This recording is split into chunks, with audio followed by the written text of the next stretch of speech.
Thank you.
And hello and welcome to the 1v1 show for nerd and pop culture class. I'm your host, Mikey, along with. So, what we do here is we talk about a range of topics.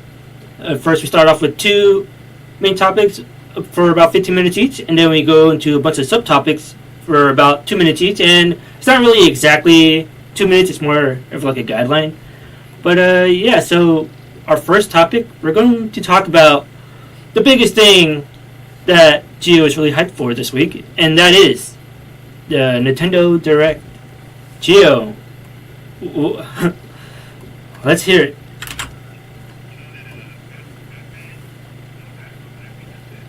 Mm-hmm.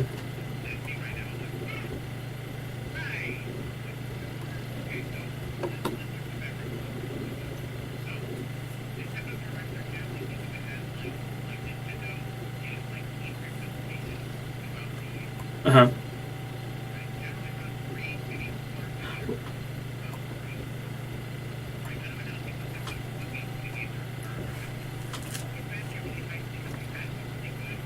Hey, hold up. Hold up. Are we streaming?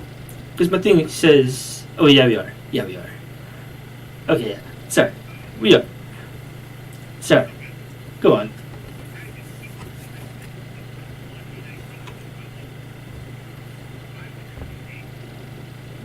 That's more than a year.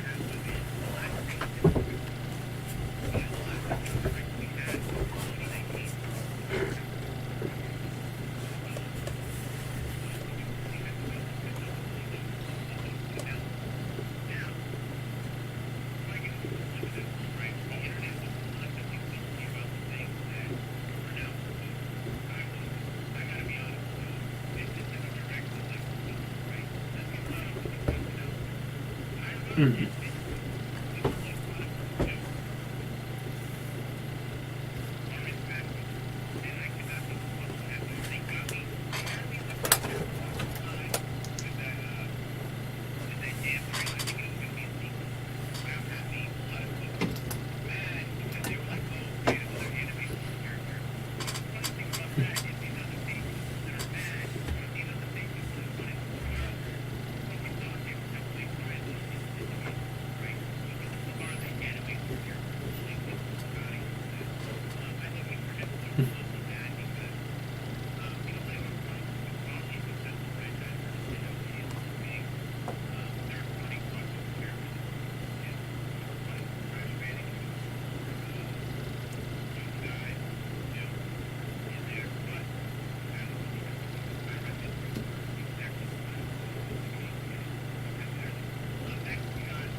At least they were straight up about that.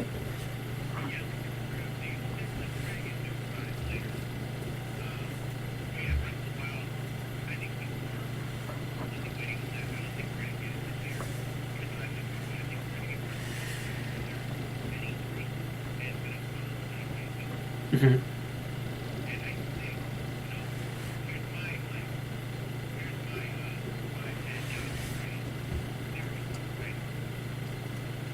All right, let's hear it.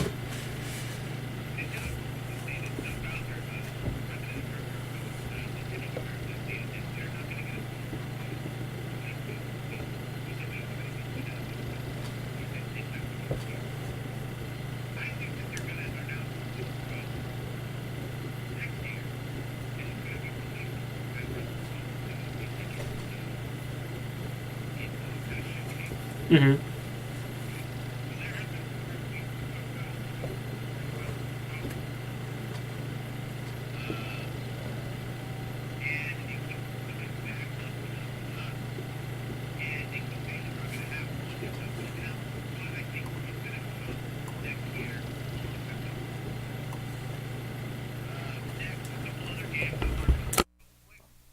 Oh shit.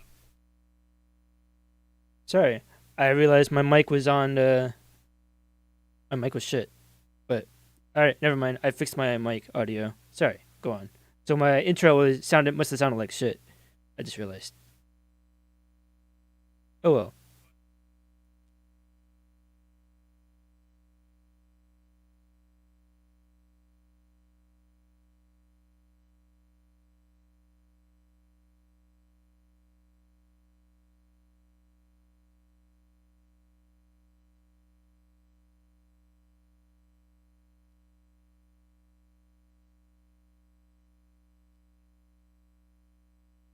Yeah. And then I was like, oh, free to play. I was like, oh, okay, that might die in a month or two. Like most free to play games. I don't know. Well, hopefully.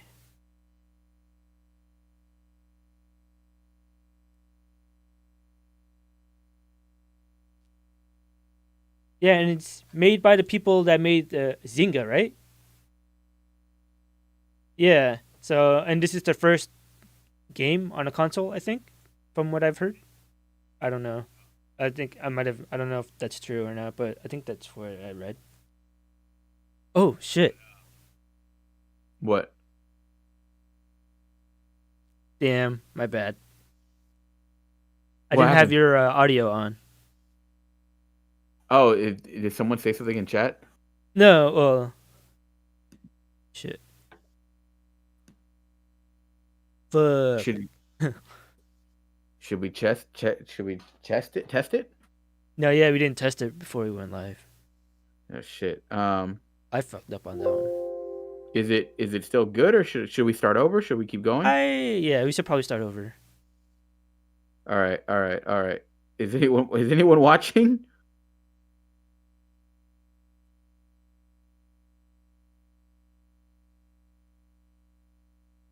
All right. We had 2 viewers, but yeah, no. Let's start over. It's Ark in the Whack and okay. Yeah, let's start over. Let's do it. Yeah, cause okay, yeah, no, your audio is working now. All right. Okay. All right. So for those of you who are with us right now, we're gonna start over simply because our audios are fucking Yeah, were our fucked up. audios were all out of whack, and then so we're just gonna pretend this never happened, and uh,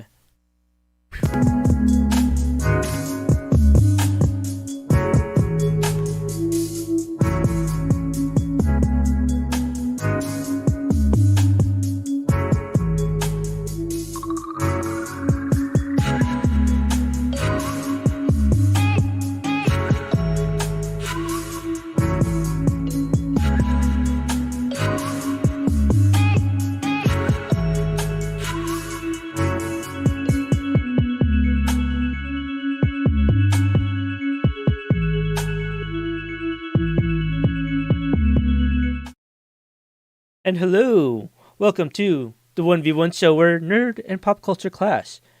I'm your host Mikey, along with, and what we do here, we talk about a range of topics. First off, we start with one or two main topics where we spend about 15 minutes on each, and then right after we go to a bunch of subtopics where we talk about each of them for about 2 minutes. But it's not really like a set time limit or rule; it's just more of a guideline. But so starting off with our first topic is something that Gio is really hyped about, and I probably yeah. So Gio, tell me about this Nintendo. Oh fuck! What's up? I didn't have your audio on, but now it's on, so I didn't hear your name. But you just Gio's here. But yeah. What's up? What's up? Anyway, Gio, tell me about Fuck it, we do it live. yeah. Tell me about Nintendo. All right, y'all. So Nintendo had their first direct in over a year. It's been about 500 and something days since the last Nintendo Direct, and opinions on it have been mixed, to say the least. A lot of people very disappointed. A lot of people like me very happy with what was shown in the Direct. Right. Mm-hmm. The salt is real, y'all. Some people were really salty about the Nintendo Direct, but I was really happy. Let's start off with the first announcement, right? First announcement was they announced that Pyra and Mithra from Xenoblade Chronicles 2, one of my all-time favorite games, on the Switch, is announced as a playable character. And while I was going batshit crazy, ecstatic, and like happy as fuck, some people were not really happy with it. They were saying, "Oh, it's another anime swords character. We got another one of those." The funny thing to me is the same people saying this are the same people who probably would have been hyped if it was like Sora or Dante from Devil May Cry in the game, right? I think it's just a matter of fact that people are disappointed because it's not a big third-party crossover character that they wanted. Like, I think people that's exactly what they want. If it's not a third party, then Nah, no they're more not really swords. happy about it. Says I mean, Zombie Bait. granted, Zombie Bait says nah, no more swords. I mean, granted, it's a big video game trope, so it's like, I do agree though. I would like a little bit more like variety as far as the weaponry or the characters go, but honestly, it seems to me like Sakurai is going for more of what fans wanted. Because Xenoblade Chronicles 2 or the Xenoblade Chronicles franchise as a whole is very much very big in Japan, right? The whole like JRPG that's big in Japan. So what it looks like to me is they're doing the same thing they did for this Fighters Pass that they did for the last Fighters Pass, where they give us a character for the West and then they give a character for Japan, right? So last Fighters Pass they did Banjo-Kazooie for the West and they had Dragon Quest Hero for Japan. They gave us Steve from Minecraft and now they're giving Japan Pyra and Mithra. Overall, I'm really happy. I love that game. I adore Pyra and Mithra. Another thing that people are mad about, the real fucking nerds, is that the character design for Pyra and Mithra were very much changed. They made them cover up more. And, you know, Mikey, I know you don't really follow the Smash scene, but in one of the previous directs, they omitted a character from a series because she's known for showing off her cleavage a lot. Oh, wow. And Sakurai said we couldn't have her in the game because Smash Brothers is for good boys and girls, which I thought was pretty funny. Anyways, moving on. They also announced the Famicom Detective Club coming May 14th, 2021, which is damn near my birthday. Two games in the series. Anyone who knows me loves it. I've loved visual novels. I'm super excited for this. I've been wanting this series in Smash Bros. In the West forever and ever, and we're getting the remake here. I flipped my shit, right? Next, Triangle Strategy coming in 2022. It's a dumb name, but it looks cool by the same people who did Octopath Traveler, who have like the 2D sprites with the kind of like the more 3D-ish looking backgrounds. It looks fantastic. The gameplay looks dope. It looks right like Final Fantasy Tactics Ogre Battle. I was really happy with that. Some other games real quick. They're Saga Frontier Remaster. I never really played the Saga games, but they look cool. Tales from the Borderland. Ninja Gaiden, the collection. There's 3 Ninja Gaiden games of the modern ones coming. Which, speaking, linking this back to Smash Brothers, a lot of people are salty because they wanted Ryo Hayabusa as a Smash Bros. Character. And so it's like, a lot of people were predicting that Ryo Hayabusa was going to be the Smash Brothers character that they were going to announce. And he wasn't. But then they show off, there's a collection of Ninja Gaiden stuff coming. World's End Club, which is made by the writer of Danganronpa and the Zero Escape series, 2 of my favorite games of all time. They're coming together to make a game coming May 28th. Neon White. Mikey, I don't know if you remember this game. It was like the first person one that looked like it was like in a white heaven. Nah. And you battle with cards. You said that it looked disorienting. Oh, that one. Yeah. Yeah. Yeah, I did. It was like this extreme parkour. Very much With like wires. kind of like Mirror's Edge. Yeah. But way more fast paced and seems way more intense. I was like, oh shit. I just watching that trailer, I was like, whoa. Maybe I'm just sensitive. I'm excited just to check it out. I'm not like hyped for it, but it looks interesting to me. So we'll see. I'm not really big on card games that use like card battling mechanics. But yeah, same. Yeah. Also, another thing that's up your alley, Fall Guys coming to Switch. Oh, yeah, we can finally play together. Get you some crowns. What you mean? I've been able to play with you on Oh yeah. PS4, PS5. I mean, I but you just can play with me on Switch. Maybe I don't know if it'll work like that. But yeah, I don't know if they've announced crossplay, but I mean that's exciting. I think Fall Guys, honestly, Fall Guys has been like the main party game. They've like taken Mario Party's lunch and just eaten it and ran away with it. Like if Mario Party could get its shit together and do what Fall Guys did, I would think they would be like yeah, top dog. imagine But those Fall Guys as Super Mario characters or yeah, yeah, Nintendo exactly. characters. Yeah, which is funny because Nintendo supposedly there's a rumor that they're gonna show off a new Super Mario Party game this year, and Hmm? it has to be because the last one, like for some reason, it didn't have online, and a lot of people did not like Super Mario Party. They said it was better than the last couple ones, but it still wasn't good. Hmm. Which take that with that as you will. But another thing that I'm super hyped for, No More Heroes 3 gets a release date for August 27th. Mikey, have you ever heard of the No More Heroes series? I have, but I don't know anything about it. I just know Basically, heard the name. you play as an assassin and you like rise up the ranks. It's got some crazy boss fights. Um really crazy boss fights, really crazy story. It's made by Suda51. I don't know if you're familiar with his work. He's made Killer 7. What else has he made? He's made not Death by Daylight. He's made Lollipop Chainsaw.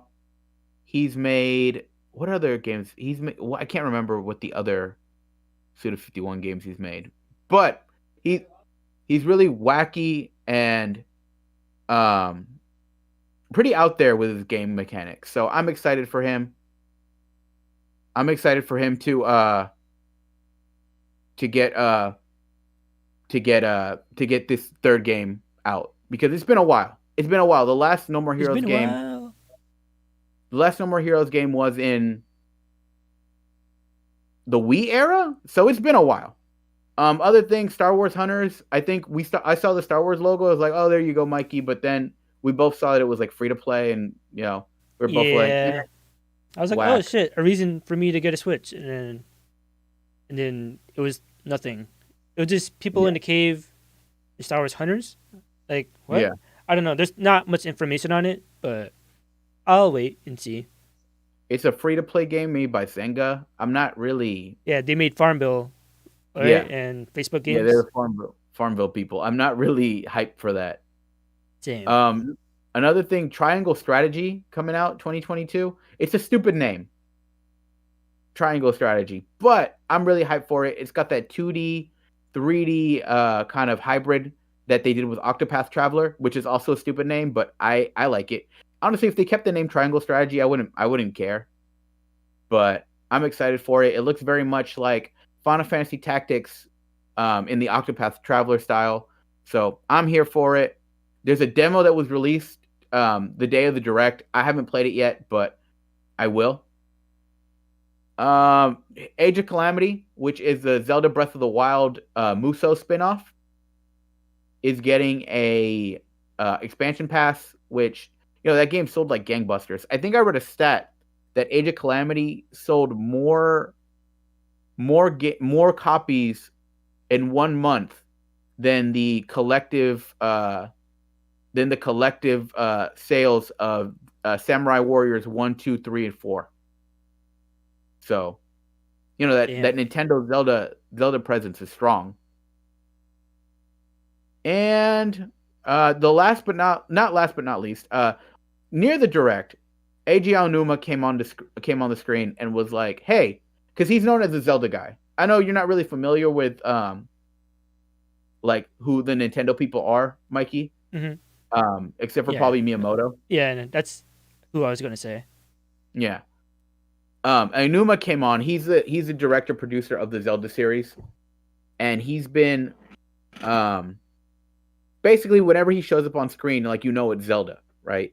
But Hmm. then he comes up and he's like, "Hey, I bet you saw me and you're thinking we got some news for you on Breath of the Wild too." And he's like, "But we don't have anything." And then, I felt the internet collectively, like I felt their collective salt. But at least they were honest about it, right? At least they were just upfront, being like, "Hey, we don't have any news for you. We will have some later this year." Yeah, at least they were honest about that. Like dispelling the hype immediately. Yeah. Honestly, I think what they should have done is they should have said that before the direct, because Nintendo fans are fucking ravenous. Yeah, well, They're they needed eyes on the Nintendo Direct. They're like, what's this other game announcements? It's true.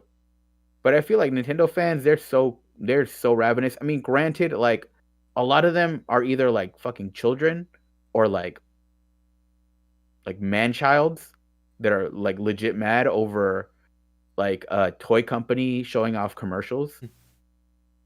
But Disclaimer: we got nothing for you. Says three exactly. shots at the kettle one. 3 shots to Kettle One says we got nothing for you. But then they announced that they were going to do a remaster for Skyward Sword, which Exactly what the fans wanted, right? it's something that I feel like people wanted, but at the same time, if there was like another announcement made with this, people would be happier about it. What people are more mad about is this is a game that came out for the Wii that they've because the thing about the Skyward Sword, right, is that it used the Wii Motion Plus, which is very much one-to-one movement for like the sword fighting, right? Mm-hmm. So like let's say there's an enemy in front of you who has a shield, right? There's visual cues on the enemy to where you know exactly how to like strike him, like diagonal, vertically, horizontally, whatever, right? It was all one big like sword fighting puzzle game, right? Mm-hmm. Now the Joy-Cons, the Switch controllers, they don't have the sensor bar, so they don't have as much one-to-one kind of movement available. So they said that they've changed it up a little bit to where it should work, and also they've created a control scheme if you wanted to use it in handheld mode, or if you want to use the Pro controller to where you don't have to use motion controls. Because motion controls was very much the big controversy behind it, because people were saying like sometimes it didn't work or that they didn't like it, but yet like media sites were still giving it like high scores. It's a game that people over time, like either they hated or they loved it. So it getting a re-release, I think, is exactly what it's kind of needed for people to kind of see, okay, this is how we collectively feel about the game, or this is how we feel about the game. Also, Splatoon 3 was the last announcement, which is pretty crazy that there's been 3 Splatoon games in this short amount of time. Yeah, and now apparently there's Splatoon lore. Yeah, there's always been Splatoon lore. Oh, okay. If you played the first 2 Splatoon games, you can always like win. There's always like little like journal entries that show like little bits of lore, and they have some more on their website about the war between the Octolings and the Inklings. And they have like it's a lot of fun. I think Splatoon has been a big hit for them. And the cool thing about Splatoon is it was made by the younger members of Nintendo's team. So it's like you see that they're kind of going to the younger people for like fresh new ideas. Because as much as I love Shigeru Miyamoto, I mean, the last game he made was Star Fox Zero, and that game did not work, which is a shame because I love Star Fox and Nintendo doesn't know what to do with it. 3 shots of the Kettle One says lore. Splatoon has better lore than EVE Online and Warhammer, so kiss my ass. And yeah, that's about it for what I have to say about the Nintendo Direct. Wait, you know what will get me to buy a Nintendo console? I mean, like, not that I have anything against it, I just prefer other consoles. Like, if Nintendo announced a VR kit, I would be there day one. I would pre-order that. Like, give me VR Mario Kart. Give me VR Mario Golf. Give me VR Zelda. VR Star Fox. Dude. I totally forgot to mention this. Nintendo announced a new Mario Golf game to come out in July. Mario Golf. Mario Golf Super Rush, which is a new Mario Golf game with RPG single player mechanics, which looks cool, but I don't know. The last Mario Tennis had like a single player with RPG mechanics and it wasn't good. But the cool thing about this is it's not like a typical golf game. Like pretty much they have a speed rush mode where every player like tees off at the same time and you got to like rush to your ball and then like try to keep going. So it's like golf plus like racing, which is pretty cool, but we'll see how it works. I'm excited for that. All right, so that's it for Nintendo Direct. There's another big thing on the news, and it's affected pretty much almost. No, I was going to say the entire state. I think it pretty much, but Texas is being affected by these winter storms, and it's causing studios to close down. Geo. Yeah, so basically Texas began losing power on Thursday, and they're kind of they're like Power Company, which is kind of like our version. In California, we have PG&E. Mm-hmm. I'm not sure about other states, but they have I think one called ERCOT. ERCOT is what I wrote, and basically they started doing rolling blackouts to where people, because of the snow happening in Texas that they weren't prepared for. They've been losing power, been losing heat. They have like no, basically no water. And this is causing all the studios in like Austin to basically like lose power, and they're kind of like they're working from home, but at the same time, it's not just the studios being affected; it's their homes being affected. Yeah, and their right? homes are not built for winter weather. Exactly. And granted, like this is kind of just a way to kind of ease into the topic. There's way more important things that could be lost, except besides a few video games, right? But when you look at kind of the state of what Texas is in right now, you look to their leadership, and it's not what you would hope for from the people that are supposedly leading your state. Yeah, Ted Cruz is a bitch. Ted Cruz fled to Cancun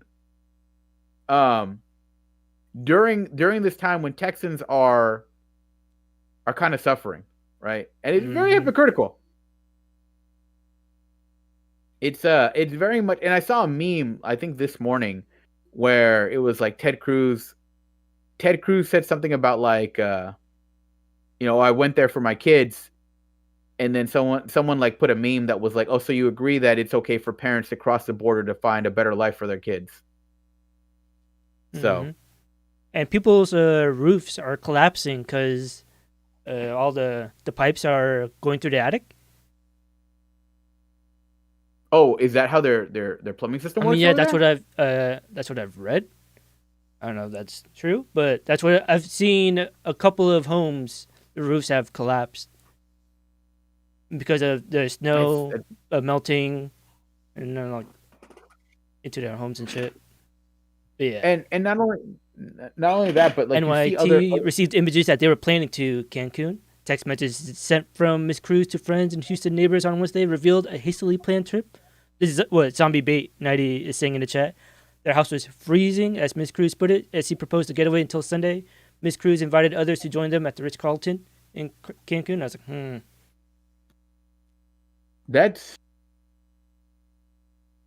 Oh wow. Yeah, and their homes don't have insulation, so like in their homes it's 30 degrees inside their homes. That's very damning. I mean, like not even just Ted Cruz, right? Like there was I think I saw a post. It was a mayor of a city called Colorado City, where he was basically saying, he said, "No one owes you and your family anything, nor is it the local government's responsibility to support you during trying times like this. Sink or swim, it's your choice. The city and county, along with power providers or any other service, owes you nothing. I'm sick and tired of people looking for a damn handout." And he keeps going on with the same fucking rhetoric. But it's like, yo, like you are the elective official. This is your job to like mitigate this problem so that we don't fucking suffer for it. People are dying. Like it's really disgusting, right? Not only that, but even Rick Perry, who was, I believe he was former President Trump's Secretary of Energy, and he was, I believe, governor of Texas, saying something that like Texans are willing to suffer in order to keep the feds out of their their power, the kind of like power company and power supplies. But it's like, the whole state of Texas is suffering for it. I know a couple people in Texas that are, through that I've met through, the internet here through Twitch, and I feel for them because they're suffering because of the ineptness of their leadership and just the ineptness of this country to get its shit together when it comes to climate control, right? Mm-hmm. This state is literally not prepared for this, and this is happening. If that's not proof enough for you that there is climate change and it is real, I don't know what the hell to tell you. It's absolutely asinine, right? That they're over here saying, I think, what's his name, Greg Abbott? Is that the Texas? I think that's his name. The Texas. We don't have it in the notes. What you gonna call it? Is that the Texas governor? Like him saying that, oh, like we're blaming this on green energy. How the fuck are you gonna blame this on green energy? Like, this is the reason why you're in this mess is because that you're refusing to go to green energy. It's fucking dumb. It's fucking dumb. I don't know. And not only that, but we go back to Ted Cruz, him making all these posts kind of attacking California. Granted, and I'm not saying that California is perfect by any means. Yeah, like right? we've gone through our share of blackouts, power outages, and wildfires, bad air quality. Yeah, air quality. And a lot of it to blame is greediness and laziness on the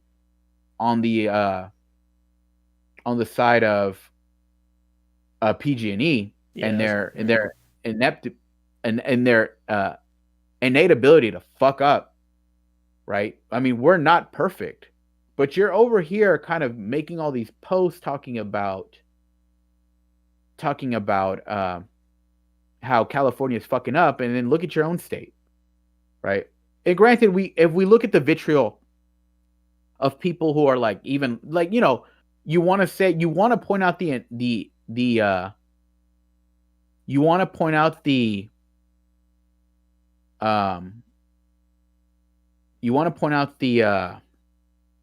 what's the word I'm looking for? You want to point out the hypocrisies in their kind of how they're running their state, right? But I think that you don't want to stoop to their level, because I've seen vitriol on the other side where people are like laughing at Texas, right? There are people suffering and dying because of this, right? And there are a lot of people in Texas that do not fucking agree with what these people are doing, right? Mm-hmm. There's a lot of people in Texas who they're not the ones who are agreeing with how the state is being run, and they're literally suffering. So my heart goes out to them. Yeah, Arkin the Whack in the chat says Texas has a 100% privatized energy grid. When you make an energy for-profit enterprise, this is what happens. A lot of systems failed because they weren't winterized, because that costs money. Yeah, it's just another thing of a greedy corporation cutting corners and not wanting to spend the money for it, right? I don't know. Yeah, but now there's a few programs that are raising money to bring food to the Texans, because right now, I've seen the pictures of the supermarkets. They're like cleaned out. And really? Yeah, like the shelves are all cleaned out within a few hours. And I saw this picture of these two workers at a Pizza Hut or Domino's. They had food for a whole weekend, but then it was all gone within 4 hours or 5 hours. It was pretty crazy. And there's a Fuck Ted Cruz fund that you can donate to. It says, nice, Samantha. Fuck Ted Cruz fund. I gotta look into that. And going back to Ted Cruz, going back to the initial tweet about California, for some reason he threw AOC in there too, and I think he's like obsessed with her. Dude is a weirdo.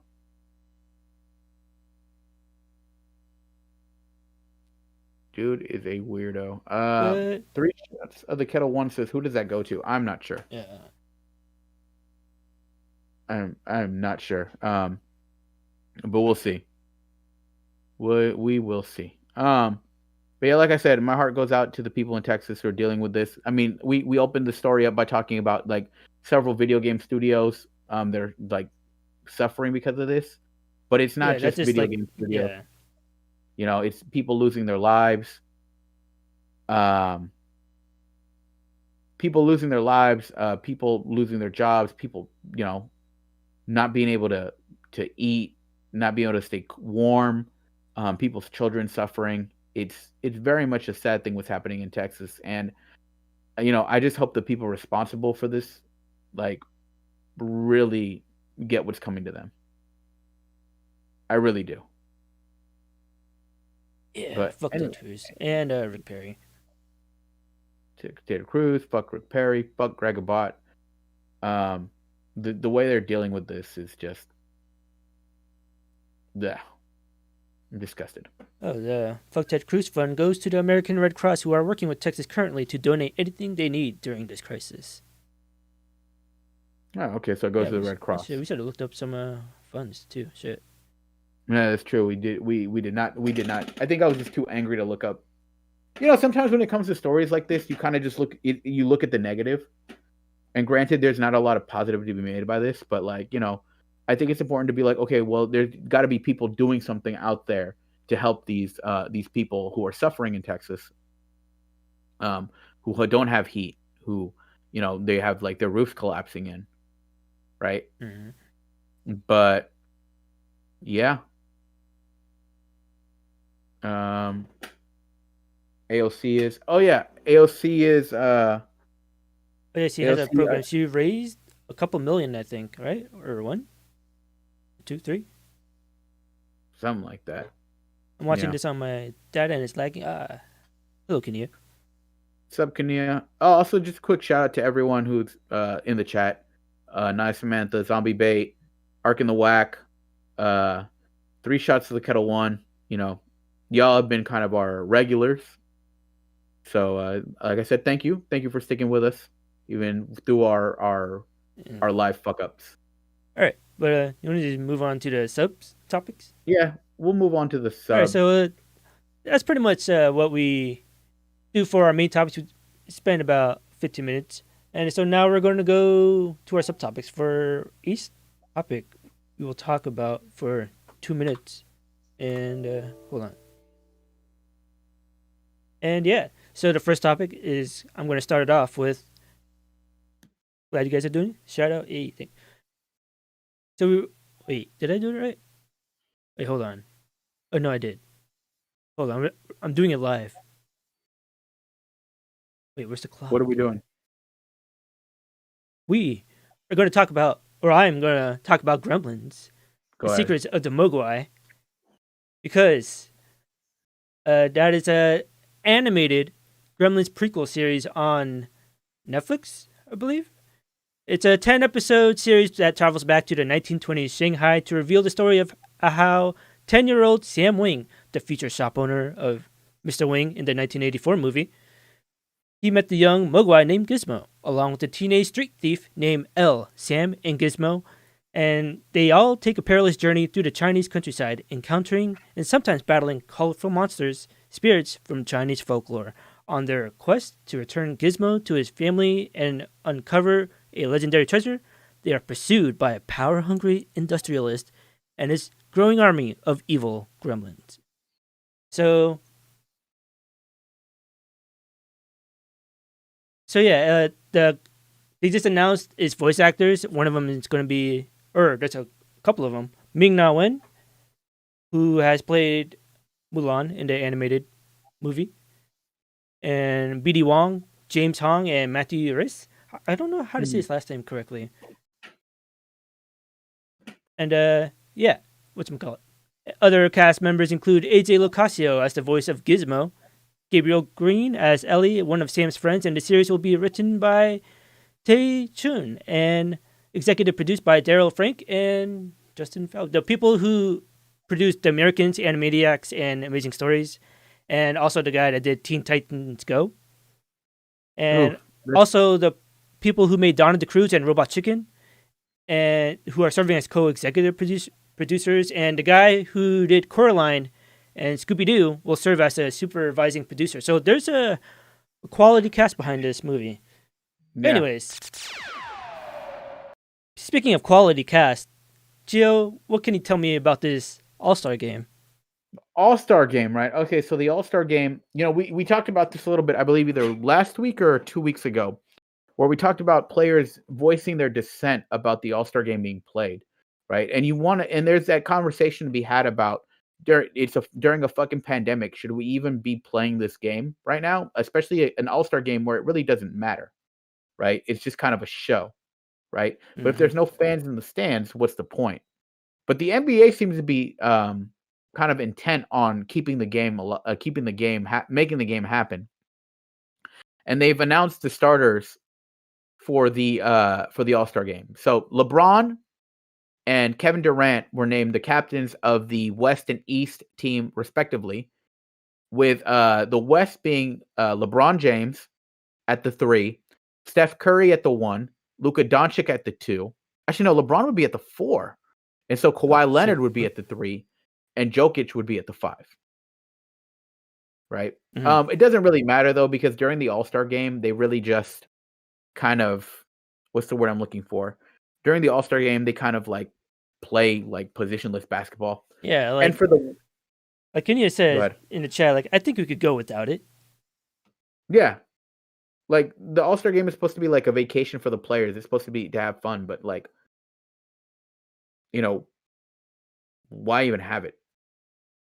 Right? So, anyways. And for the East, we have Kyrie Irving at the 1, Bradley Beal at the 2, Kevin Durant at 3, Giannis Antetokounmpo, I fucking can't pronounce his name, at the 4, and Joel Embiid at the 5. Mm-hmm. So the way the All-Star game is voted on is that the fans vote for the starters, and then the rest of the votes, it's 50% fan vote, 25% player vote, and 25% media vote. Happens. That's how they kind of weigh out the votes. But we'll see who gets to be on the reserve team. Either way, I think we could do without it. But it's going to be a lot of. If it does happen, it's going to be a lot of fucking, a lot of offense and a lot of high volume scoring, right? Mm-hmm. And speaking of high volume, Mikey, tell me about Bitcoin. So what's crazy about Bitcoin is that it has passed $50,000. It is now closer to $100,000 than it is to zero. It's just actually pretty crazy to think about. And as of the show, it is currently worth $56,000. And and I think this rise all started with the purchase of Bitcoin by Tesla. And now Bitcoin, since the price is rising, it has passed 1 trillion in market cap, which is worth more than Tesla, Facebook, and it's also worth more than Visa and JP Morgan combined, like those two. And and just yesterday, Elon changed his avatar on Twitter to an anime Bitcoin avatar. So I think that's also because, I don't know, I think he has a Doge followers that are just buying whatever he says. And and Onda, Mikey been looking younger since the spike. Coincidence? I'm doing that young blood. Oh wait, shit, I haven't done the timer. Let's do 1 minute. But it's pretty crazy. And someone on the blockchain, because it's not to get into specifics, but on the blockchain you can see where the Bitcoin is going, but you don't know where it's going. And then so people have seen on the blockchain that another company has bought $1.5 billion worth of Bitcoin, but no corporation has made an announcement.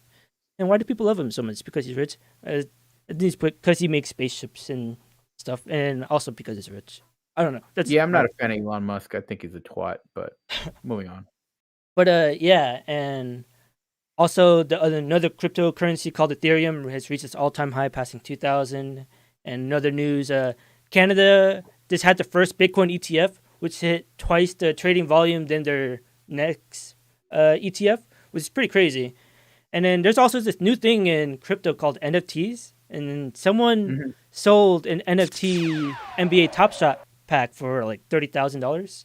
It's pretty crazy. I don't know. The crypto thing is pretty crazy. But anyways, Gio, wait, hold up. Yep. Where is my Wait, real quick. Three shots to kettle one says people love shit they don't have, right? Seeing someone be like Tony Stark is like, damn. Elon Musk is not Tony Stark. If anything, he's Obadiah Stane or fucking Justin Hammer. Get the fuck out of here with that comparison. Anyways. Yeah. So Gio, tell me about Animal Crossing. Wait. Boom. There. Boom. So Animal Crossing. Animal Crossing manga is coming in September, published by Viz. Right? Mm-hmm. Viz is the same company that publishes Shonen Jump in the West, so they're pretty much the big people when it comes to popular manga being produced here in the West, being translated. So they're coming up with a manga based on Animal Crossing. It's already been released in Japan, but what it is basically it's like a little story of showing you what the villagers do when your player is not around. So it's kind of like a behind the scenes look at Animal Crossing. And I think this is pretty. Honestly, I wish Nintendo would have released this already, because Animal Crossing has been such a big craze. Like it is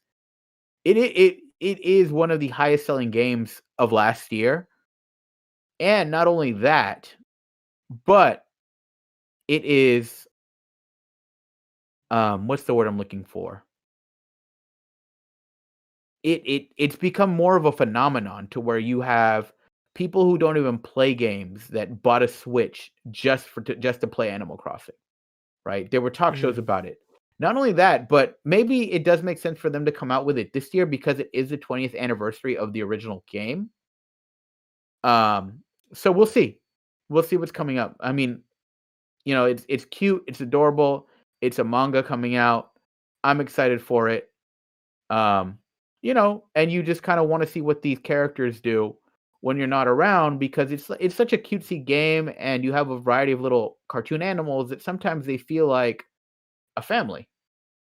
And speaking of family, Mikey, why don't you tell me about what's going on with the Addams Family? Good one. So Netflix just announced that they are going to make a live action series about Wednesday Addams.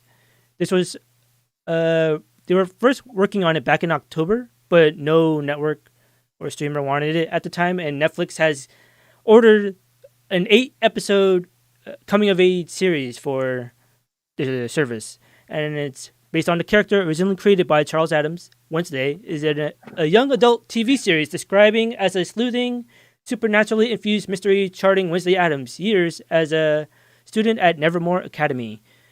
She attempts to master her emerging psychic ability thwart a monstrous killing spree that has terrorized the local town and solved the supernatural mystery that embroiled her parents 25 years ago, all while navigating her new and very tangled relationships at Nevermore. So, like, I'm kind of getting like, what's that? Is that witch, Sabrina the Teenage Witch? Yo, this sounds whack as fuck, Mikey. That Sabrina show was whack. Like, that sounds whack, and this sounds whack. Yeah. Three Shots to the Kettle One he sounds hype in chat. Yeah, yo, I'm hyped.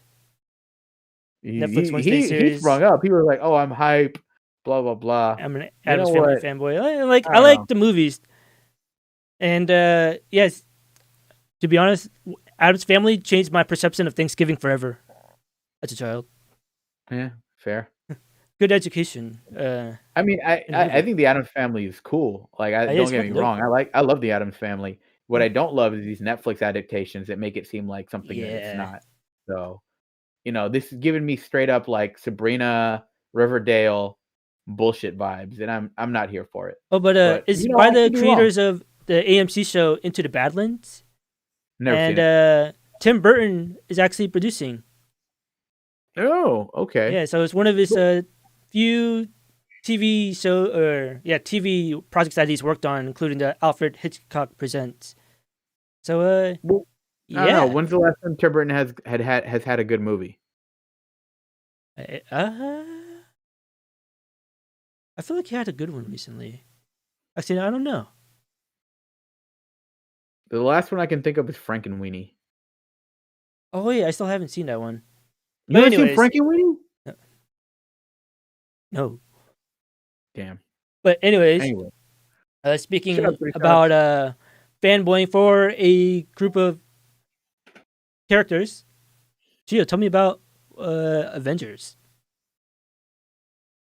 All right, so there was a trailer announced for the next gen version of the Avengers video game, the Crystal Dynamics game that was released last year, I believe in August. To very much, what's the word I'm looking for? Mixed opinions, mixed reviews. People praised the single player, but a lot of people complained about kind of the depth of the game. They complained about the Was missions, the trash, repetitiveness absolute of it. trash. Says 3 shots of Dakota one in chat. Yeah, that some people felt like it was complete trash. They complained about the bugginess. They complained about the loading times. Very much not what people wanted, right? I haven't even played this game yet. I was very much waiting on the next gen version to see if they would fix anything. And they were kind of releasing, they were hinting at releasing, what's the word I'm looking for? Like character packs with like new missions and new modes.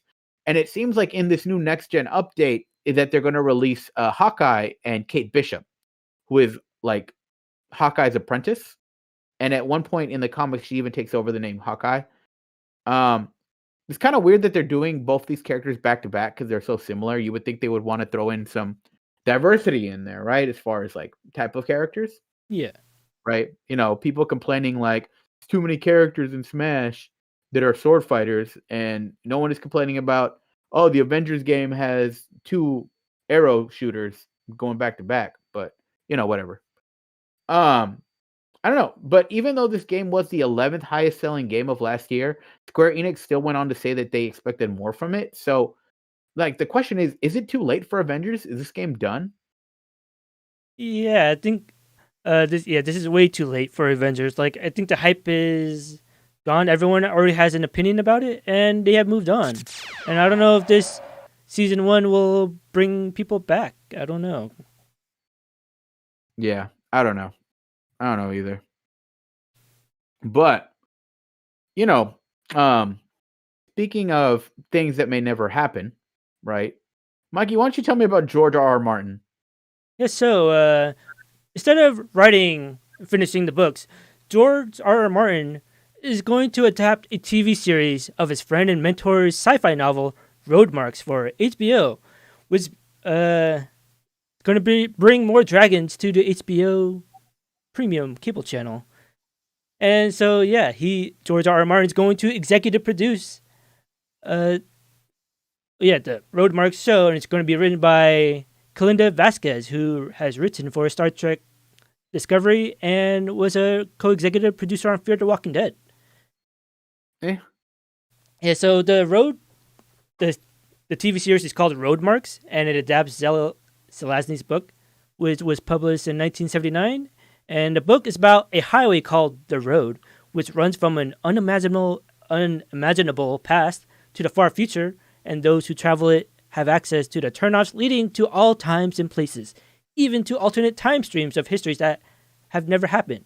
Why the dragons of Belquint made the road, or who they are, no one knows. But the road has always been there, and for those who know how to find it, it will always be. And in a statement, George R. R. Martin said, "My career in television started in 1985 when I adapted Roger Zelazny's Last Defender of Camelot for The Twilight Zone. Roger was a friend, a mentor, and one of the greatest science fiction writers who have ever lived. It was an honor to be able to bring his work to television. That is why I'm so thrilled to be part of adapting Roger's novels, Roadmarks, for HBO. We have a great book, a great screenwriter in Kalinda Vasquez, and the makings of a wonderful original show. I look forward to a long and thrilling journey instead of writing the books." But yeah. I mean, I'm sure it sounds dope, but is it gonna happen? Like, Yeah, no, can finish Elden Ring and finish Game of Thrones, George R. R. Martin. Yeah, He's like a fucking hack. He's kind of George R. pulling some George George R.R. Martin is a fucking hack. Until he finishes that fucking book series, he's a fucking hack, and I would rather read Stephanie Meyer's. Yeah. So, speaking of, I don't even know how to segue into this. Speaking of fucking hacks. Yeah, speaking of hacks, Gio, tell me what is happening with Kim Ye.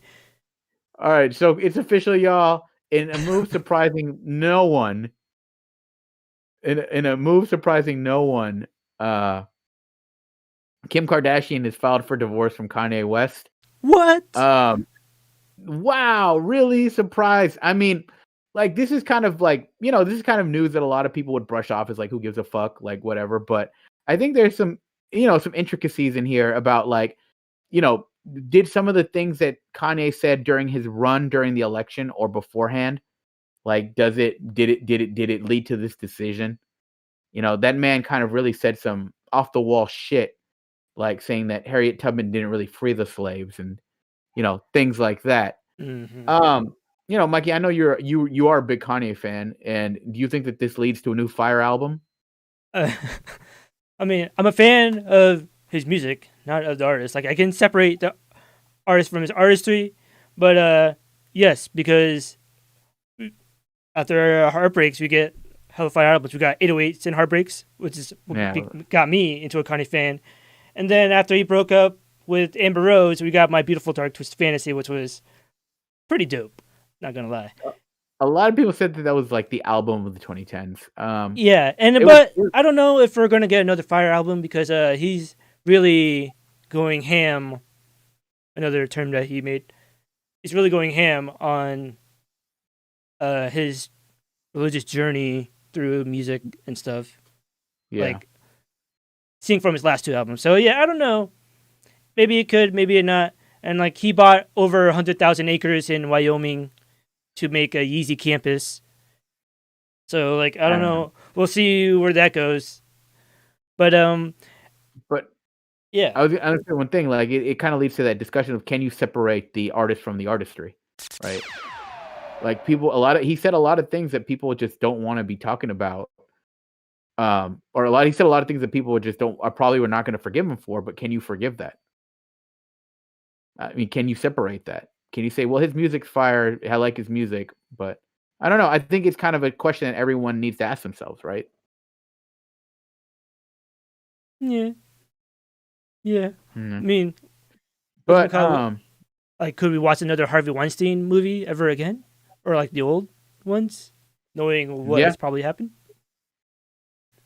I mean, maybe it depends on the artist too. Like, I know some people who still listen to Kanye, but they refuse to listen to R. Kelly, right? I think it's just kind of just an interesting discussion to have with people based on where they stand. But you know what? I mean, these celebrities, these musicians, man, they get so kind of crazy that they get a little power hungry. And speaking of power, Mikey, why don't you tell me about Mortal Kombat? So, Mortal Kombat just released a Red Band trailer for the new movie, and it actually looks pretty good. It gave us good looks on characters like Sub-Zero, Scorpion, Liu Kang, and even it gave us a little bit of the plot of the movie, which is surrounding this guy named Cole Young, and he's got a weird thing with a mystical birthmark, which means like if he was born with it, or actually I don't know. But we have to wait and see. But yeah. Have you seen the trailer, Gio? Yeah, I thought it looked good. I saw Sub-Zero smash Jax's arm off. Dude, yeah, that was pretty dope. And but I don't know, maybe just me, but I wasn't really feeling the look of Scorpion and Reptile, but overall the tone, like they nailed it. I'm pretty hyped. And people are, I'll watch it even if it sucks. I don't give a fuck, says Ark and the Wack. Yeah, same here. And people are theorizing that Cole Young may be Johnny Cage. I don't know. What do you think about that? Really? I didn't even get that kind of vibe, but that's what I read when I was researching this. Show me Katana and show me Melina, and we good. Yeah, and then, who else did we see? We saw Kano and his eye laser, and he took Yeah. out Reptile. Yeah. Who else? Saying, "Give me Sub-Zero and Sub Zero Scorpion. and Scorpion, and I'm happy." Says Three Shots at the Kettle One. But yeah, so we don't have to wait long for this movie because it comes out on April 16th. I think this year, right? Or is it next? I think it's this year. It has to be this It comes year. out Why would they this release? year on theaters and in HBO Max. So I didn't even have this in my notes. I just know that it came out in April 16th. Oh yeah, 2021. Yep. Yeah. Oh yeah, in theaters and on. Yeah, you're right. But anyways, speaking of, I don't even know, enigmas. Gio, tell me about Hideo Kojima. So Hideo Kojima, right, is also by Viz, the company that's bringing over the Animal Crossing book. They're also bringing over Hideo Kojima's new book. It's called The Creative Gene. Interesting title. Where basically it's a series of essays that Hideo Kojima made during the creation of Death Stranding, talking about what his influences are, what his creative process is like, and how his influences have kind of shaped his creative processes. So I think it's kind of an interesting subject for a book. Like I would read that. I mean, I like what's the word I'm looking for? No, just not spoilers or not warning, not a warning, but like just full disclosure, right? I've never played the Metal Gear games, which are Kojima's, like, that's what he's known for.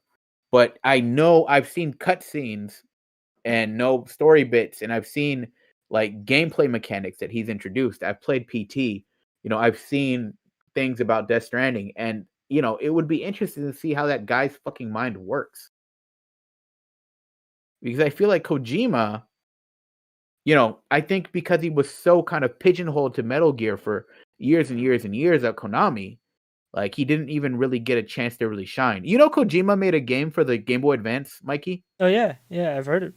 I remember That reading about that. it had a thing on the cartridge that collected like sunlight, and that's how your character in game would be powered up. So that was pretty interesting. Like I said, this guy is really fucking interesting. I would be willing to read this if I didn't have already a super backlog of books. But it seems like, is that the end of our show, Mikey? Oh wait, that might be our last topic, huh? I don't know. Shit. Well, I guess. Well, actually, we have a whole new, I said actually twice, set of topics, and I'm going to talk about Cruella de Vil, aka the Cruel Devil. So Disney has made it clear that they are going to remake, reimagine, and remix all of their classic animated properties in live action. And one of them are providing origin stories for villains, just like Angelina Jolie's. Oh wait, I don't even have the timer. Oh god. Just like Angelina Jolie's, what is it? I was going to say Maleficent. And so now they're doing it again with another Oscar winner, Emma Stone. This is the dumbest shit I've ever seen. This shit is just Joker, but worse in every way. I was going to say that. This is the Disney version of the Joker. Of Joker? Yeah. Wait, I haven't seen the trailer for this. I have to see this. Yeah, and then Emma Stone plays a young woman named Estella who rebels against her parents and looks to carve her own path with a little bit of insanity. It looks like her parents received the brunt of her young rage, and all we know where that's going is a complete. Oh wait, all we know where that's going. Oh yeah, I can't even read my own notes. And she delivers that iconic Cruella de Vil laugh.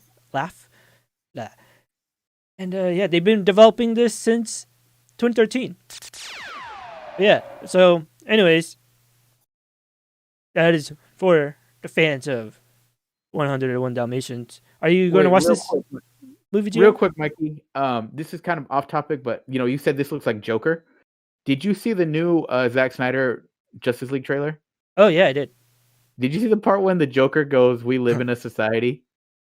Yeah. Well, what did you think about that? I thought it was great. I was cracking up. I was like, we live in a society. I was like, he said it. They're aware. It's gonna be so cringy, but I love it. Oh, yeah, and people were comparing Emma Stone's look to Harley Quinn in Suicide Squad, but I was like, I'm getting more of Michelle Pfeiffer Catwoman. I haven't seen the trailer for this, so couldn't really tell you. But anyways, speaking of, I don't know. Gio, tell me about. Oh, wait, I didn't even have it ready. Well, what's going on with the Anime Awards, Gio? All right, so. God, where the fuck do I start with this bullshit? Crunchyroll announced the winners of the Anime Awards. Let me run down the list of winners real quick. Anime of the year was Jujutsu Kaisen. Best animation was Keep Your Hands Off Aizoken. Best fantasy was ReZero, Starting Life in Another World. Best drama was Fruit Basket Season 2. Best comedy was Kaguya-sama Love is War. And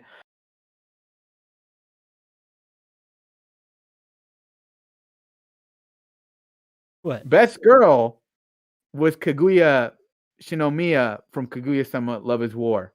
Oh, this is absolute that's well deserved. This is absolute fucking bullshit. Because anyone with half a fucking brain knows best girl should have been Shizuru Mizuhara from Rent-A-Girlfriend, the vastly fucking superior anime. Look, I'm gonna compare it like this, all right? I made this comparison before. I'm gonna say it like this. Kaguya-sama Love is War is Taylor Swift's Red album, right? It's popular, it's catchy, it's trendy. Zombie bait, I'm about to fucking mute. I'm about to time you out. Opinion doesn't matter if you haven't watched Love is War. What? Time out, zombie bait. All right. Anyways. Fuck you. Rent-A-Girlfriend is Kendrick Lamar's To Pimp a Butterfly. It is fucking art. Right? So, of course, these Crunchyroll I don't think anyone mainstream twats are going to pick Kaguya over Chizuru. All right. I'm done being mad. I couldn't understand the reference because I've listened to Kendrick's To Pimp a Butterfly, but I haven't listened to. I mean, I have heard some songs. But yeah. Anyways. So yeah. Anyway, sorry. I had to calm down. I'm pretty pissed. Yeah, I know. Yeah, there's more to say. Unlike Kaguya-sama, let's talk about people that do deserve awards. Let's talk about Donald Glover. Yeah. So, going off the announcement of his Mr. and Mrs. Smith show with Phoebe Waller-Bridge, it's announced that Donald Glover is moving from his longtime home of FX and over to Amazon for a multi-year deal. But we don't have to worry about Atlanta, which is actually a good show, and I recommend it. And because he's going to film the last 2 seasons back to back, and yeah, so he exited his pact with FX to sign an 8-figure overall deal with Amazon.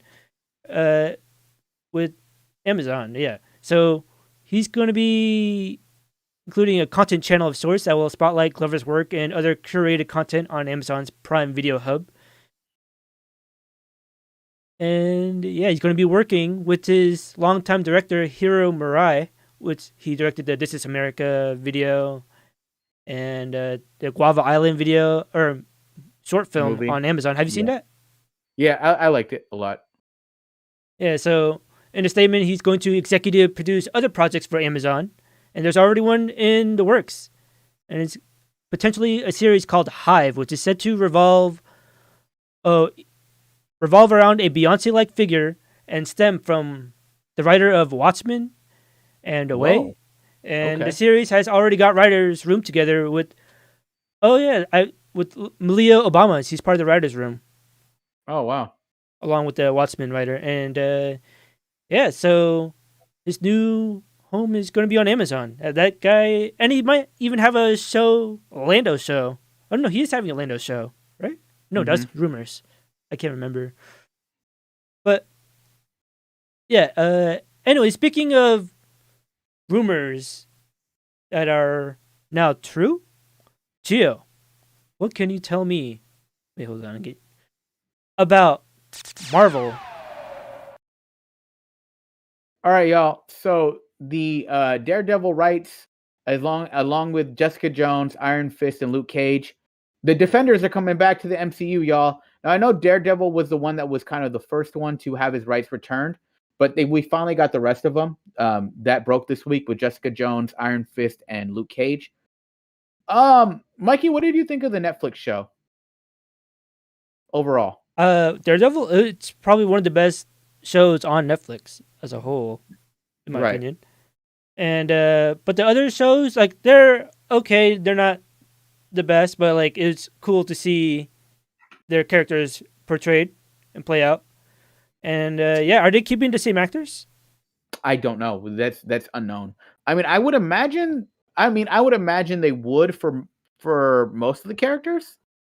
I would say. I think. Honestly, I think they should keep Charlie Cox for Daredevil. I think Kristen Ritter does a good job for Jessica Jones, and I don't remember the actor who does Luke Cage, but I enjoyed him. I haven't seen Iron Fist, which generally people rank as the weakest of the Defender series. In fact, I never even watched the Defenders show. Like, What? I stopped after Jessica Oh, Jones season 1. oh! So, I just I thought of don't even something just now go ahead. because you know the thing going on with the multiverse and MCU. Yeah. Will we see Kingpin interact with Tom Holland's Spider-Man? Oh, Oh, yeah, Kingpin would be the guy who played Kingpin fucking killed it. Like, Kingpin was dope in the Daredevil show. So, dude! Oh shit! I'm That's so excited dope. for that. Yeah, like I'm I'm a big excited. fan of Spider-Man, as you can see. But yeah, a Spider-Man. But speaking of which, Mikey, speaking of fantastical people, tell me about Constantine. So, HBO Max, part of their streaming service and their shows that they're producing, they are also rebooting Constantine for an HBO show, and it's going to be produced by J.J. Abrams with Guy Bolton set to write. It's going to be a darker reboot of Constantine, and we are going to see a young Londoner that is. Oh wait, the character is set to be cast as a diverse lead, a departure from the one played by Matt Ryan in the NBC series, which aired for one season between 2014. And that series was developed by David Goyer, but Ugh, he's not involved with this one. And fuck David Goyer. yeah, so variety sources also suggest that the series will focus on a younger version of John Constantine, which could imply the series will act as a prequel to Justice League Dark in some way. And Peacemaker and Gotham PD are connected to Suicide Squad and Batman, respectively. The series is also said to stick closer to the subject matter of the comics compared to the movie, emphasizing supernatural horror over religious elements. Interesting. I mean, I think it's cool that they're gonna be like they're gonna reboot Constantine. I'm a big fan of the comics. Um, I thought the guy who played him in the Goyer show, Matt Ryan, I thought he was like spot on as Constantine. So it'd be interesting to see who they cast to follow that Yeah, up. But we'll see. I mean, we also had Keanu as Constantine, which was not true to the comics really at all. But some people said they really enjoyed that movie. I haven't seen it. yeah, I've been getting recommended that movie, and I still haven't seen it after all these years. My bad, y'all. But My bad. anyways, speaking of things that fans want, Gio, tell me about Dota and what they're doing for Netflix. Yeah, who was it that makes Dota? It's Valve, right? Yeah, Valve, because Riot Games does League of Legends and Dota does Valve does Dota, right? Honestly, I couldn't tell if you put both those games playing like side by side, I wouldn't be able to tell you the fucking difference. But they are making a Dota anime, so that kind of has me intrigued because I do love anime.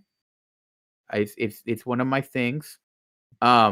And they're creating a Netflix exclusive anime called Dota Dragon's Blood. Right, so they've released a few details about the plot. It's basically the main characters are the Dragon Warrior, Princess Mariana, and they're going on some type of secret mission. I'm not really sure much about it. Like, I'm not caught up on like the Dota lore, because like MOBAs aren't really like narrative games, but I guess there's a lot of lore behind the characters and what they do that they could draw upon to make the anime. So maybe I'll probably never play the game, but it seems like this anime they released a teaser trailer this week, and they're releasing a full trailer March 2nd. So I'll check it out, see if the main trailer grabs me. But I don't want to say I'm hyped, but I know Dota has a lot of fans, and I'm sure they're hyped for it. So I'm happy for them. Wait, what came first, Dota or League? I think Dota. Okay. I don't know. That. All I know is that when I watch people play Dota, they're always like mid, carry, top, support, troll, like support. No, take mid. It just it's not for me. Don't let people hear you ask that. You know what? Tell these nerds they can square up. I'm going to stand League over Dota now. But speaking of leagues, because they're the same thing, Mikey. Tell me about, or you know what? Here's a better one. Let me give you. Speaking of arena fighting, tell me about UFC. So tonight there's actually going to be a crazy fight between Curtis Blades and Derek Lewis, and I'm sure everyone has seen Derek Lewis knocking out people. I think he has one of the most knockouts in the UFC as a heavyweight, and he's the guy that said my balls was hot. What? Do you remember that? Like in a post-fight interview, like he has funny post-fight interviews, but he knocks people out. And now he's gonna fight this guy Curtis Blades, who is on a 4-fight winning streak. Most recently coming off of the decision win over a Russian Alexander Volkov, he's no joke. And during that contest, he attempted 25 takedowns and landed 14 of those in the 5 rounds. But Derek Lewis, his ground game is so crazy. Like, I don't know. He just gets up. It's just so crazy. Like, when people watch a fight and you're stuck on the ground and you yell at them, get up, and they can't for some reason, Derek Lewis just gets up and just knocks people out. And so I think this fight is going to be really good. Curtis Blades is probably most likely going to try to grapple with Derek Lewis, but with what I just talked about, Derek Lewis just getting up. It should be really interesting. And they both got hands, and also on the card, there's a lot of up-and-comers and like prospects, but they're all solid, and I think there's going to be a lot of submissions and finishes, TKOs, and all that kind of stuff on UFC. And I might do a live commentary for that tonight on my stream. I don't know yet, but I'm actually really excited. And weird thing, I sort of mentioned earlier that there were 4 fights that were scrapped off the card because a bunch of them missed weight. So there's something in the water over there in Las Vegas. Maybe something in the sugar. But oops. Speaking of, what's going on with Philadelphia, Gio? Philly. I want a Philly cheesesteak. But in more relevant news, Carson Wentz formerly of the Philadelphia Eagles, got traded to Indianapolis, to the Indianapolis Colts. He got traded for, hold on, let me read the details here. They have agreed to trade Carson Wentz to the Indianapolis Colts for a 2021 third-round draft pick and a conditional 2022 second-round pick that can turn into a first-rounder, league sources told ESPN. So here's the thing that's kind of big about that, right? Is for comparing what Carson Wentz went for compared to what Los Angeles gave up for Matt Stafford, this is not a lot. A second round and a conditional, or third round and a conditional second round pick. That's not a lot compared to what LA had to give up to get Stafford, right? I mean, granted, Carson Wentz in when did the Eagles win the Super Bowl? 2018, I believe. Someone correct me in chat.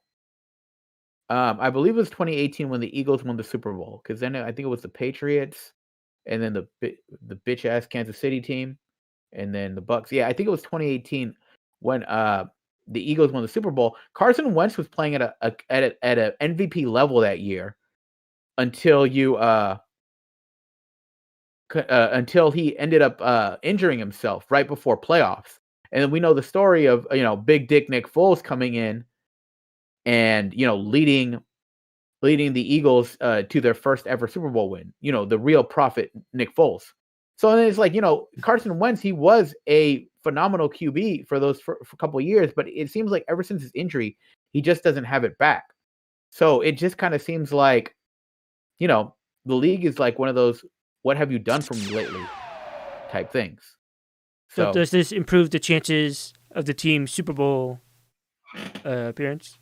Honestly, it's interesting because Carson Wentz is going to be going back with Frank Wright, who is the coach of the Indianapolis Colts and is someone who he's had a lot of success with, right? So, we'll see. But speaking of teaming up, Mikey, tell me who Tom Hardy's teaming up with.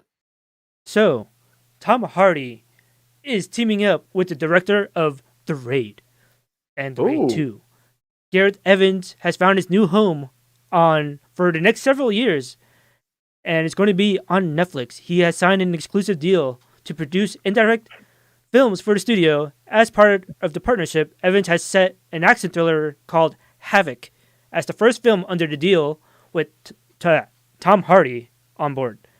So Gareth Evans will write and direct the film as well as produce for One More Productions, which is, I don't know whose production that is. Anyways, but the story is set after a drug deal gone wrong, when a bruised detective must fight his way through a criminal underworld to rescue a politician's estranged son, while unraveling a deep web of corruption and conspiracy that ensnares his entire city. So yeah, Netflix and Evans have been working through this new deal for some time now, but wanted to make sure Hardy was locked up, as they saw this was the first project to unveil under this deal. So and Gareth Evans and Netflix has worked together before on the horror thriller Apostle, which I haven't seen. I didn't know he made a horror movie with Netflix. Interesting. Yeah, no, I didn't know it either until I just read this note just now. But yeah, it's starring Dan Stevens following the production of the streamer saw Evans style film. It's a perfect fit for Netflix. And yeah, dude, I'm really hyped for this. The Raid and The Raid 2 are like one of the best action movies in the past decade. Like, I can't even compare them to. It's like apples and oranges. It's like comparing Terminator 1 and Terminator 2. Like, that's how, my opinion. I would say The Raid 1 is probably my favorite action movie of the last 10 years. Yeah, it's pretty much like a video game. You just go one higher and higher. It gets harder and harder. It's so dope. But speaking of video games. No, go ahead. Gio, what can you tell me about like Lockdown, but better? Yes. It's like tell me about video games that are being announced or that were announced at BlizzCon. All right, so BlizzCon is actually going on right now, but I was able to kind of get a sample of what they announced. They announced the Blizzard Arcade Collection, which they bundled 3 of their old games: Blizzard Lost Vikings, Rock and Roll Racing, and Blackthorn. They've been ported to PS, PS4, Xbox One, Nintendo Switch, and PC. They have released a Diablo 4 trailer. No release date yet on the game, but in order to tide fans over, they also have an HD remaster of Diablo 2, which includes PC, Xbox One, PS4, and Nintendo Switch. Mikey, did you ever play Diablo? No, because I think that was my brother's thing, and I would watch him play, I think. But yeah, no, I've never played it. They also announced a new campaign or expansion for World of Warcraft Classic. It's called the Burning Crusade, which is that really hype for WoW players? I don't know. I couldn't tell you. Diablo 2 was amazing, says Arkin the Whack. Well, there you go. You got a remaster coming. They haven't really announced anything when it'll launch, but it says the Dark Portal reopens in 2021. So, I think the big news I was kind of interested in out of BlizzCon was the details for Overwatch 2. right? So they included there'd be changes to some characters. They're doing PvP and PvE, which is what I'm excited about, because when I was looking through the video, right, they have your typical Overwatch PvP combat, which I don't really care about, but they also were having they have hero missions, which they said was like a way for you to kind of upgrade your characters, and they had like light story elements, which they could either be co-op or I believe PvE, which I didn't really like. I was like, all right, that's cool. They're doing some story elements, but I wasn't really into it. But then they announced that they're doing a full-blown story mode, right? And that's very much like what I'm into, because, Overwatch has never been my jam. It looks interesting, but I really like the characters that they have. And, it looks cool. It looks like a fucking Pixar movie. It does. So, I'm excited for that. If they have a full-blown story mode, granted, it might be a story mode like Call of Duty has a story mode. It's like fucking, 5 to 7 hours and then it's done. So we'll see. We'll see, Mikey. Yeah, I'm keeping my eye on that one, even though I haven't played him. But yeah. So yeah, we've been going on for a while, huh, Gio? So yeah, we have been. But can you play with the Joy-Con? Asked 3 shots with the Kettle One. I'll play with your Joy-Con. But yeah, so that brings us to the end of our topics, and yeah, so Gio, why don't you close this out with the final words? And also, wait, if you wait, where's your name? Where is my name? I don't know. What? That is so weird. But anyways, forgot what I was going to say. Oh yeah, stick after the show. We're going to talk about WandaVision spoilers. But yep. Before we do that, let's hear a final word from. Wait. Oh shit. Hold on. From Gio. All right, Mikey, give me the one. All right. So, at the end of the day, don't just follow the crowd. Don't follow the trends. Don't people try to tell you that Kaguya-sama Love of War is better than Rent a Girlfriend, because it's obviously not. If you're hyped for something, be hyped about it. Be hyped about it. Because you love it. Like, if you love what was announced on the Nintendo Direct, be hyped for it, right? Don't listen to what the internet says, because they're always going to be wrong. People are always going to complain about something. At the end of the day, I just want everyone to be chill, be happy, and don't be like Ted Cruz and don't be like Rick Perry, because, people in Texas are suffering, and I wish them the best. Other than that, that'll be it for us, and we will catch you all next week.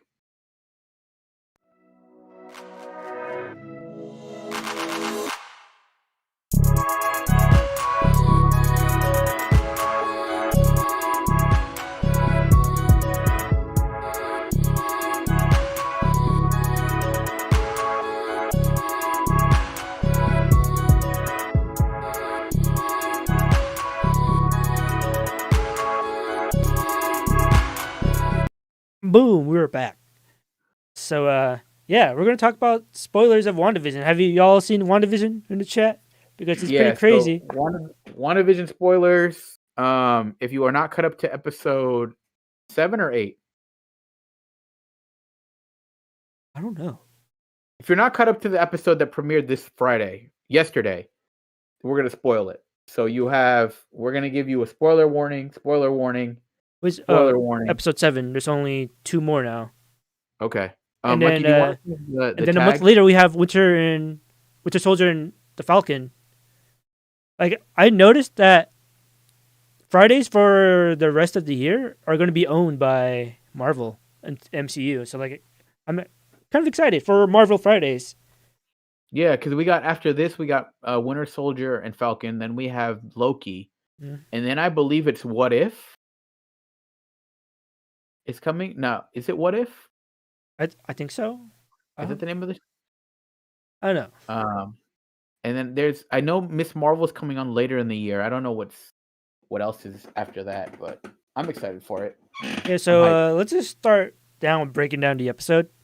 So it started off as a modern family very much Modern Yeah, Family vibes. and And mixed with I a don't know little bit of The Office. I don't know if you noticed it, Mikey, but like, it's kind of weird how the whole intro was just Wanda, Wanda, Wanda, Wanda, and you don't get Vision until the very end. So it's kind of showing you like, you know, very much like the kind of the distance between them, or kind of how everything is focused on Wanda now. Yeah. Oh wait, where the hell's her name again? I don't know. There it You tell is. me. There it is. But yeah, and then she starts glitching out. Or actually, no, I don't know if it's her. If she's the one glitching. Oh wait, Like everything around her is glitching. yeah, but is it because of her or someone else? Right, right, right. And then after that, we cut to do we cut to no, we don't cut to Vision. We cut to Monica Rambeau and Detective Wu, or Agent Wu. And they're kind of going to meet with some people to try to kind of get Monica Rambeau back into the hex. Oh, wait, something bothered me about that scene. She was like, "You got my specs, right?" And then you're like, "Yeah." And then they unveiled this huge space vehicle. I'm like, "How do you guys build that overnight?" Oh yeah, true. But I don't know. I was like, "What?" I was like, "How did they build it to her specs?" Anyways, I don't know. I just noticed that. But Oh, yeah. Then word. she what? Mikey, I forgot to mention. Okay, so when Agnes went with the kids, when she took the kids, right? And Hmm? one of the boys is when they're with her, he's Oh like, "I like yeah. it here," and it's like, "You're quiet," right? Because I think what he's hearing everyone else, like all the other people who are trapped in the hex. He can hear like their actual like real selves, like kind of like yelling and Hmm. talking, Yelling right? for help. Help and stuff. And Agnes, of course, you get the reveal of her later, but he's like, "Oh, you're quiet," and that immediately, like, I knew there was something off with her, right? But we go back, right? Monica gets into the hex, but before that, we cut to Vision, who is waking up and he's near a circus, Yeah, like right? all the former agents becoming clowns, part of a Clowns and circus, stuff. That's symbolism and because including Darcy. yeah, Darcy's like an escape artist. Yeah, and then I thought it was pretty funny how both Darcy and Vision committed Grand Theft Auto, and Vision has fought so many like people, but the thing that Uh-huh. scares the shit out of him is this strong arm guy banging on his window. Right, right, right. Well, also, but Vision doesn't have the The memories of memory, yeah, being, yeah, yeah, of being a superhero. He doesn't even know what the Avengers are, yeah. He's so pure. right? So, and even the kind of when he was talking with Darcy, he was like, "So my origins, I was this AI called Jarvis," and then he's like, "But my corporal form was supposedly the body of Ultron." So he's like, "Well, Oh, what am I now?" yeah, Right? they And it's keep just like, mentioning Ultron. I feel like, well, jumping a little ahead, I feel like we might see an iteration of Ultron. I don't come know. back. Yeah, I thought it was kind of I thought it was kind of weird how they just killed off Ultron. I thought because I think he's a good villain. I think James Spader did a good job as Ultron. But And you know, yeah, and then I like the funniest part in the whole entire series was when they were interviewing Vision by the truck, uh huh. and then he was like, "Wait, what am I doing? This is absurd." And then he just What? flies out the vehicle. I was like, "Wait, why is he even riding the vehicle?" Like, I was like, Exactly, and then right? he calls it out himself, and like that had me dying. That's pretty funny. And then But yeah, do you want to get to the big reveal? yeah, I was gonna yeah. So Okay. then we get to the end, and we see Agnes played by fuck, I forgot her name. Anyways, I knew that bitch was up to something. The internet was right. They called it. They said that she was actually Agatha Harkness, who is another witch in the Marvel comic universe, who actually trains. She actually is more of a mentor to Wanda than a villain. So we'll see how she plays out in this series. And also we've missed about the big reveal that Sword, they were trying to bring Vision back as a weaponized, as a sentient weapon, right? Uh-huh. So I think Wanda she found out about this, and Catherine like that's Hahn why is the she went actor's crazy. name. What's that? Catherine Hahn is the actor. Ah, got it. Yeah.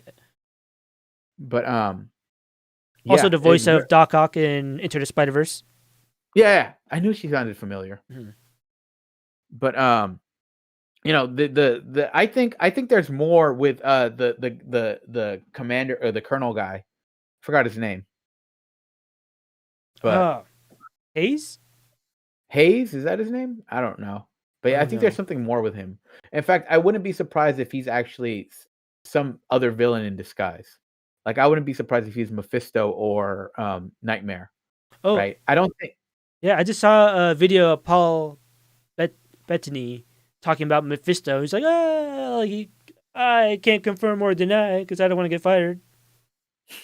And then I was like, oh, right. Mephisto's a touchy subject for him. Yeah. So I don't know. I feel like it was in consideration. I think Hayes is actually Mephisto in disguise. I think this was a coordinated attack between Mephisto and Agatha Harkness.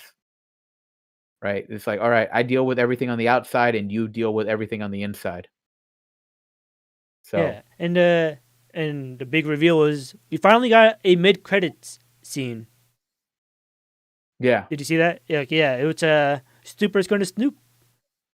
But is that really Pietro from? Yeah. Hmm. What do you think? I'm hyped for it. I don't know. The MCU could pretty much do anything at this point. Like I think once you got once you got like fucking Peter at the door, it was just like, what the fuck? They could do anything in this show. So yeah, and the acting of Elizabeth Olsen was so good. Like she nailed this little subtleties that I noticed. Like it's so good. I can't. She pretty much nailed like the like overworked mom and like a brand new sitcom like role. So yeah, I'm excited for it. And then, do you know if the last 2 episodes are going to be an hour? I don't know. Or longer? I mean, it kind of feels like we're like getting to the end, but like there's still hella more questions that I have. Yeah, and Monica Rambeau has the look powers now. Yeah, and the powers. Ooh. Wait, so what's her lore? You know what? She's a Captain Marvel character. I never really read Captain Marvel as the comics, so I don't know. I'm not really sure. All right. Well, I think that's pretty much all you got to say about that. Yeah. But yeah, you want to close out the show? Yeah, for sure. We're closing out again. Thank you for watching us, the 1v1 podcast. If you want to support us, please follow us at our social media at the 1v1 show tweet at Twitter, the 1v1 show on Instagram, and follow, please, if you want to support us more, the 1v1 show at patreon.com/the 1v1 show, where you could win this cool Scarlet Witch Funko Pop. Honestly, which is now canon in the MCU. If you're the first person to fucking subscribe to our Patreon, because we do it at the end of the month, you'll probably end up just winning this. So yeah. So that'll be it, and we will catch you all next week. Next week at 11:30. See you guys. 11:30 p.m. next time. a.m. Laters.